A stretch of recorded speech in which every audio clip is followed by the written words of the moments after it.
Right, hey guys, how are we doing? Back with another video from Seth the Programmer. I really enjoyed his Grizzly Bear versus Gorilla video that all you guys were like, you gotta check it out, you gotta check it out. I'm glad I did. It was a boss. So now he's gone and done Mike Tyson versus Bruce Lee, and I'm really intrigued to see how he's going to do this. But, in my opinion, Bruce Lee got this, but could be wrong. Let's get into the video, shall we? Damn, I'm good at this rhyming. Also good at the timing. Ain't no good at signing. There. Bruce Lee. Tyson's got one hell of a punch on him though. Oof. Hello everyone, it's your host, Hi. Seth the Programmer. Yo, Today we're going to Joe be going Rogan. over another real-life topic. Interesting. Legendary Bruce Lee versus Iron Mike Tyson. I feel like this video is a good idea because it helps go over many concepts when dealing with real-life fight analysis, such as weight classes, styles, and other physical attributes. Oof, this the video muscles. will also serve as a good catalog of feats both have performed and what feats actually matter when going over fight science. Starting off, we'll go over Mike Tyson. Oh, what a legend. There have been few men who have stood in a ring that have generated the kind of tension and fear that Mike Tyson was able to display. Tyson has not only beaten, but destroyed numerous undefeated and champion caliber fighters. The ferocity and power of Mike Tyson was so legendary that no one really wanted to test him, and his intimidating presence was so potent that it is highly believed that he beat most of his opponents before ever even stepping foot into they the were ring. so intimidated. This is partially due to his unrelenting confidence that seemed to never fade regardless of who was in front of him. Just didn't a great care, example of this is how Tyson once tried to convince a zookeeper to let him into a gorilla enclosure for the sole purpose of fighting a silverback gorilla one-on-one.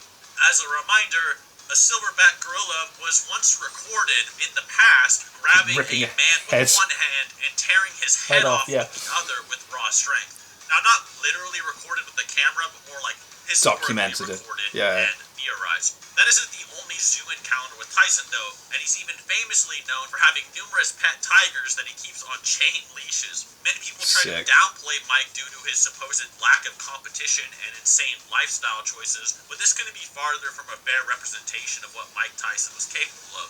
Now, while there is no true record of Tyson's punching power, there are records of other boxers around the same era that Tyson scales to, specifically we're power Frank scaling Bruno, boxers, whose punching love it. power was measured at around 1,178 pounds of force. The reason we can say Tyson probably scales to or above Bruno is due to the fact that he fought Bruno on 2 separate occasions and knocked him out in both fights. He was also able to beat James Bone Crusher Smith, who tanked shots from Bruno and even knocked him out as well. Okay, so go up there. It's safe to say that he's on a relative caliber. Not only this, but Mike Tyson also was capable of knocking out Larry Holmes, a well-known granite chin and a survivor of Ernie Shavers. I mentioned Shavers specifically because he was well known to be the hardest single-shot puncher in boxing history and featured a 91.8% knockout percentage. Whoa, that is some high percentage. Fights. To put this in perspective, Floyd Mayweather, arguably the best competitor of both old and modern day boxing, whose career started all the way back in 1996, or 25 years ago, amassed a ludicrous record of 50-0, which is almost less than half of the fights that Ernie Shavers had, despite having with a 91.8 knockout thing. Maintained an insane 92% knockout rate for all of his victories. That guy wasn't able to knock out Larry Holmes, who a young Tyson was capable of dusting within 4 rounds. This is excluding the fact that Tyson himself was also seen as one of the most prolific knockout artists the heavyweight division has ever witnessed. So, yeah, basically, Mike Tyson would be capable of outputting a similar degree, if not superior degree of force to Frank Bruno. And if you're curious what 1,178 pounds of force is equivalent to, imagine a 4,600-pound car is about to roll down a hill at about a 15-degree incline. Mike Tyson would be able to literally Superman punch that car and stop it from rolling down the hill. Yeah? Sick. There we go. Now our next combatant is Bruce Lee. Even though we have a much more limited pool of information, the feats that Lee was able to perform during his prime are still insane by even today's standards. Lee single-handedly inspired an entire generation and martial arts culture due to his reputation and skills. He was the pioneer in the introduction of martial arts to the Western world for the most part, and heavily aided in the development of modern-day martial arts media and competitions. Lee was cited by many people to have such blinding speed that it would be impossible to perceive the strikes until after you had already been struck by them. Yeah, that's crazy. Legendary karate masters and experienced fighters have made similar claims to this. There was once even a story where Bruce Lee was asked to slow down his movements in the midst of filming The Green Hornet. The reason the directors had asked this of him was apparently because his movements were so fast that the cameras at the time were not able to actually pick up his moves. Not only was he fast, but he also possessed nearly unimaginable strength, especially when accounting for his size. Bruce Lee could supposedly sidekick a 45-pound sandbag in half, which may on its own not sound too impressive, but considering how little force is actually packed behind a sidekick, it is actually extraordinary. A sidekick is generally a utility-based technique that functions more as a keep-away tactic rather than a damaging, so be able to do that. Breaking kick.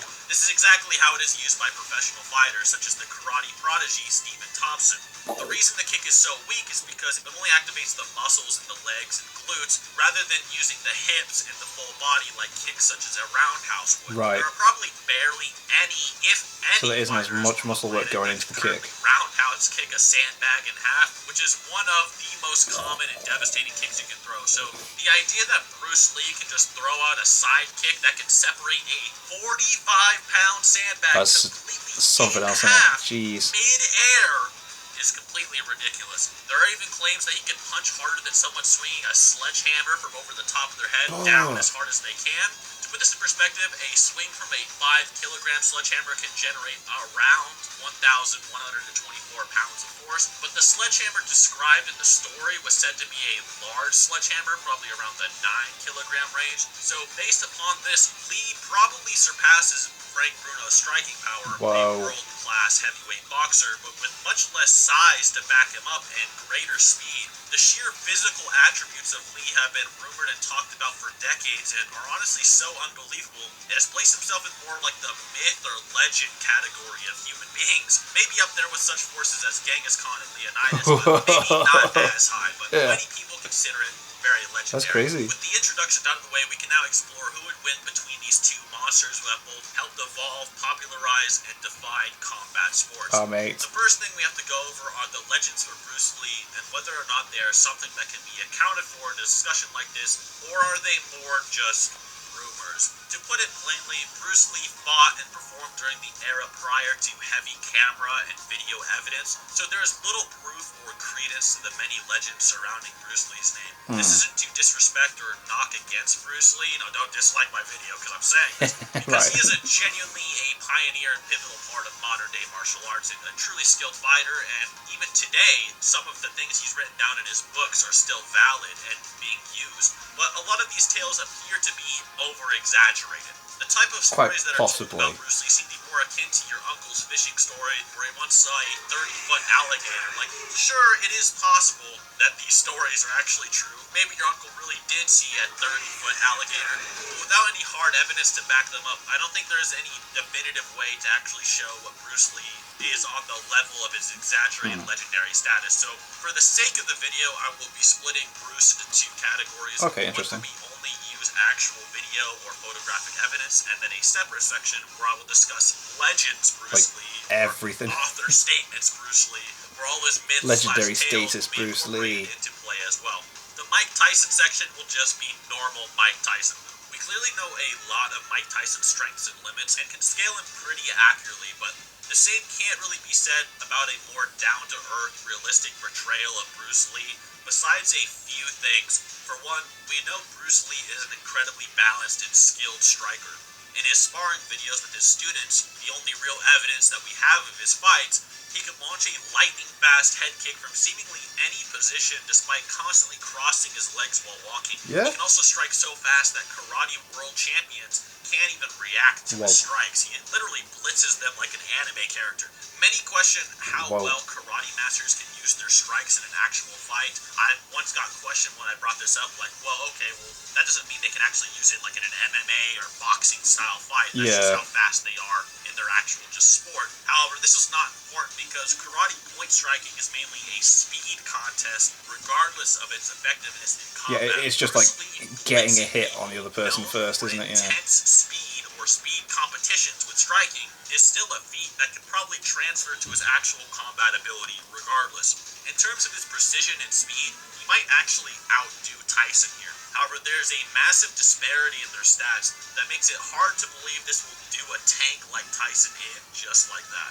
After all, not just any scrub who does kickboxing can inherently beat up Tyson due to knowing how to throw a leg around. Yeah, that's true. Yeah, just because you can move quick doesn't mean you're going to be able to like knock him down. Exactly some kind of omnipotent martial arts god when you look at his actual combat showings with scrutiny. There's a pretty major and common misconception that size doesn't matter in fights because skill overrules any physical advantage. And I, of course, have contention with this. As an example, say we take a mutant made in a laboratory that stands 9 feet tall, 700 plus pounds of muscle, can punch a hole in an armored vehicle, outrun a horse, and can tank shotgun shells, and pit him against the flyweight UFC champion Davison Figueiredo, who weighs a staggering 125 pounds and standing at a height of 5'5". Like, I understand that this guy is super skilled and probably the top 100 most skilled fighters on the planet, but there's only so much you can do when dealing with massive shortcomings physically.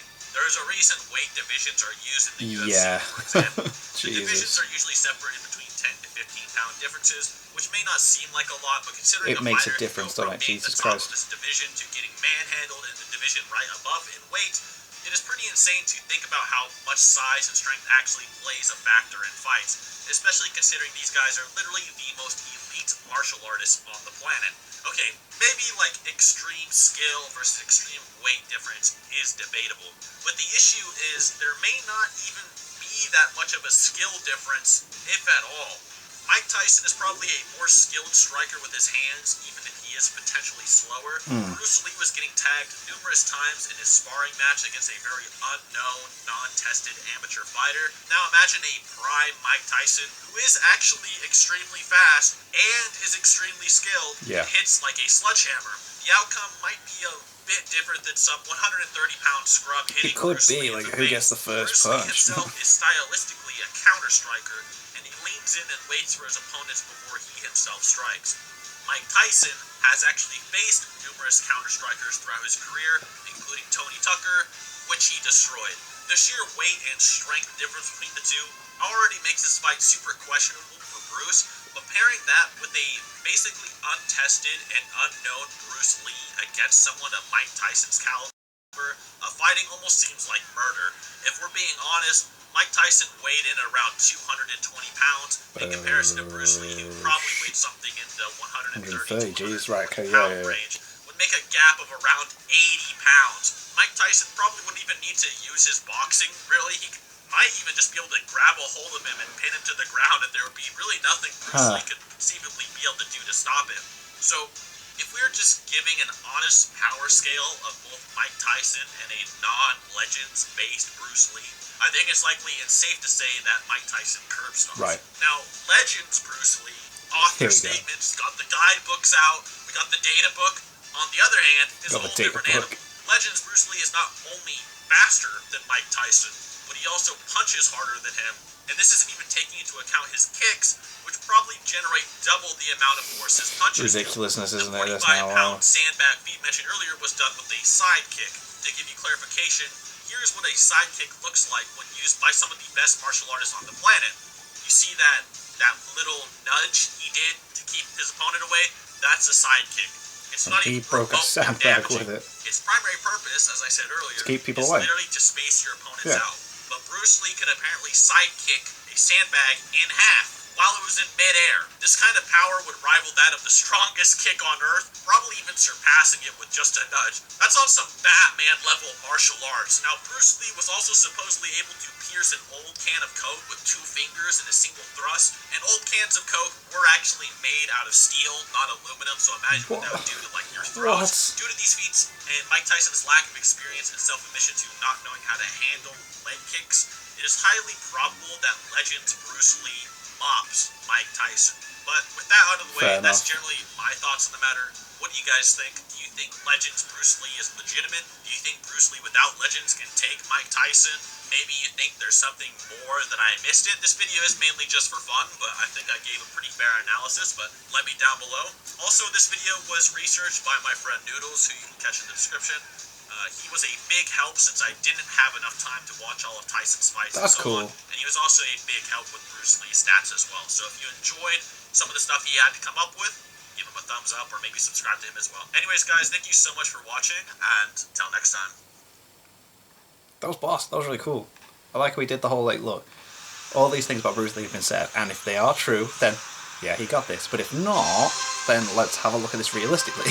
It's like, damn, like, who's to say those things didn't happen, but they haven't actually, like, recorded on camera, like, we haven't got it all down for us to see, whereas, like, Mike Tyson's got all these fights and stuff that we have witnessed, and people that he fought against that we've also seen, so it's, I think that's a very fair way of doing it. That was really cool. I like it, I can't wait to see what other random versus scenarios Seth comes up with, but until then, thank you guys very much for watching. What do you guys think of that? What do you guys think of this? Click like, subscribe if you haven't already, leave comments down below, let me know to watch us in future videos. I'll see you guys, any damn.